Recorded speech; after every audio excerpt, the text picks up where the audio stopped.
lahat nakikita ang likod ng entablado, mga gabing luhang kapalit ng dasal sa altar. Nakikita nila ang pagtayo sa harapan, pero hindi ang sugat na tahimik mong dala. Akala nila'y korona ang nasa ulo mo, pero krus ang araw-araw mong pasan sa mundo. At sa bawat salitang lumalabas sa bibig, may labang kailangang sa Diyos itinataas.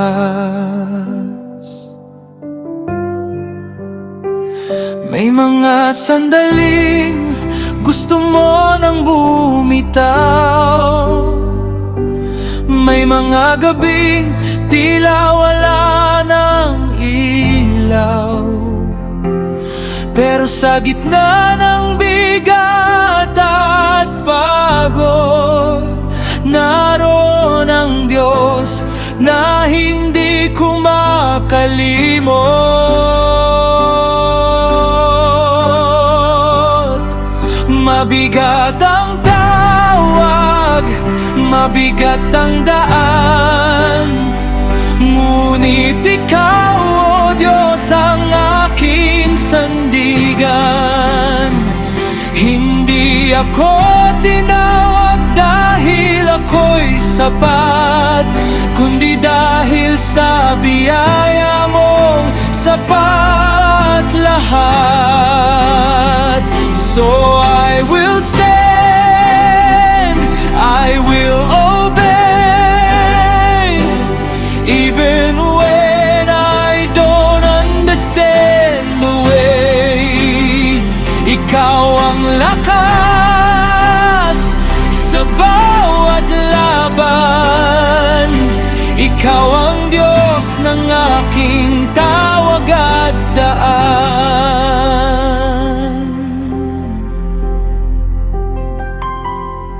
May mga taong ipinagkatiwala mo sa akin, bawat isa'y may buhay na kailangang alagaan. Bawat desisyon na aking gagawin ay may bigat na pwedeng magtuwid o magwasak din. Gaya ni Pablo na iyong pinili na magdala ng pangalan mo sa madilim na dulo, ngunit sinabi mo rin sa kanya noon na ang pagtawag ay may kasamang pagtitiis sa puso. Hindi ko kayang dalhin ito mag-isa, kaya sa iyo ako lumalapit, Ama. Sa bawat sugat na hindi ko masabi, Ikaw ang lunas na aking hinihiling. Mabigat ang tawag, mabigat ang daan, ngunit Ikaw, O Diyos, ang aking sandigan. Hindi ako tinawag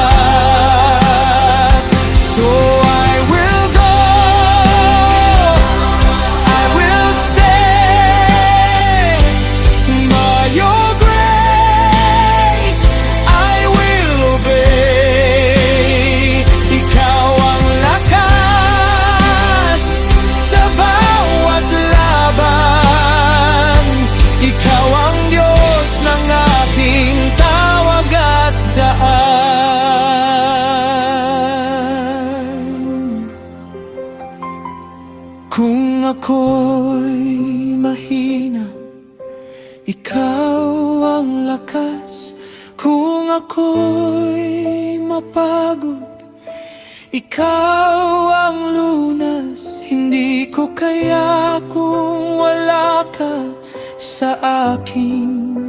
Kaya sa iyong kamay ako'y mananatili.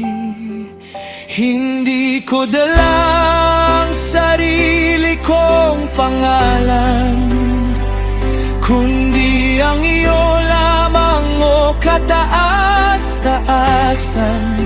At kahit mabigat ang aking pinapasan, sa iyo ako'y ligtas, sa iyo ako'y tapat.